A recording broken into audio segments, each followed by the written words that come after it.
দিকে এত মানুষের সফলতার গল্প শুনে আমারও হঠাৎ ইচ্ছে হয়ে গেল যেন আমি ইউটিউব করি, আমিও ফেসবুকে কাজ করি। আর এদিকে এসব চিন্তা করতে করতে হঠাৎ করে মাথায় কাজ কবি চিন্তা আসলো যে আজকে একটু অন্যরকমভাবে রান্না করে খাই। রান্নাটার ইচ্ছে হয়েছিল আসলে নুডলস রান্না করার, যে সবসময় তো ন্যাচারালভাবে সবাই যেভাবে রান্না করে খায় এভাবে না, আমি একটু আমার মতো করে রান্না করে খাই, দেখি তো কেমন লাগে। এই যে এদিকে আমি একটা কড়াই বসিয়ে দিয়েছি চুলায় আর রান্না শুরু করে দিয়েছি।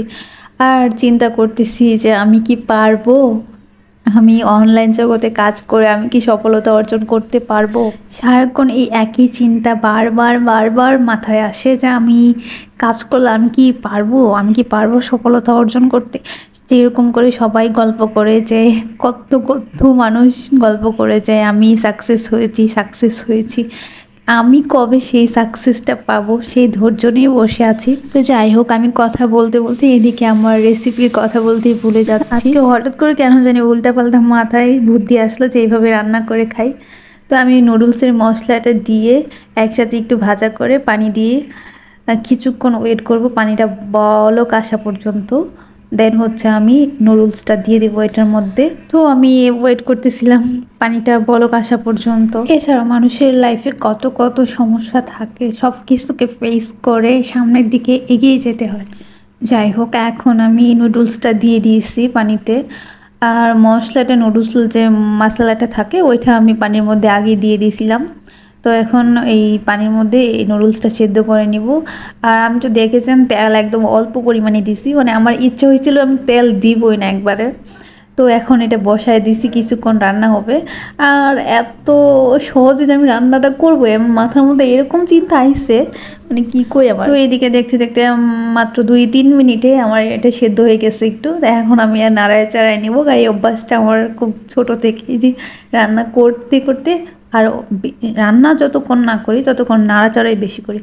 তো যেহেতু একটা নুডলস নিছি আমি একাই খাবো, সারাদিন আমার খাওয়া হয় নাই, অসুস্থ, শরীরে খুব যন্ত্রণা হচ্ছিল, ব্যথা ছিল পেটে, যার জন্য খাই নাই, শুয়েছিলাম। আর এদিকে শুয়ে থাকতে থাকতে আমার দেখি যে মাথা ঘুরতেছে, অবস্থা খারাপ হয়ে গেছে একবারে। দেন হচ্ছে আসরে আজানের সময় আমি আইসা রান্নাটা বসাইছি যে আমি না খাইতে হবে এখন কিছু, আর মাথায় এই বুদ্ধি আসলো, এটা করলাম। তো এদিকে সব কিছু রান্নাটা শেষ করে পরিষ্কার করে নিয়েছি, নাহলে আমার বোন আমাকে একদম, যাই হোক জানি না এই যে অনলাইনে কাজ করে আমি কি সাকসেস হতে পারবো কিনা। যদি আপনারা হেল্প করেন অবশ্যই অবশ্যই আমি পারবো, শুধুমাত্র আপনাদের সাপোর্ট লাগবে সবার। অনেক স্বপ্ন নিয়ে আমার এই প্ল্যাটফর্মে আসা, জানি না আদৌ সাকসেস হতে পারবো কিনা, তারপরও আল্লাহ ভরসা, দেখি যদি হয়ে যায়। তো দেখতে দেখতে যে আমার রান্নাটা হয়ে গেছে, এত ইয়ামি হয়েছে দেখতে, মানে আমি কি বলবো, আমি অবাক হয়ে গেছি, ভাবছি হয়তো খাইতেই পারবো না, নষ্ট হবে, ফালাই দিতে হবে। কিন্তু না, এত ভালো হয়েছে রান্নাটা, আমি কি বলবো। এখন প্রায় বিকাল আসরে আজানের পরে, এখন বারান্দায় বসে কি করবো, আর একা একা, বাসায় কেউ নাই, এখন আমি একা একা বসে বসে খাবো। তাহলে যদি তোমাদের ভালো লাগে ভিডিওটা, অবশ্যই আমার চ্যানেলটা সাবস্ক্রাইব অ্যান্ড ফলো করে দিয়ে লাইক কমেন্ট শেয়ার করে দিবা। ওকে, আল্লাহ হাফেজ।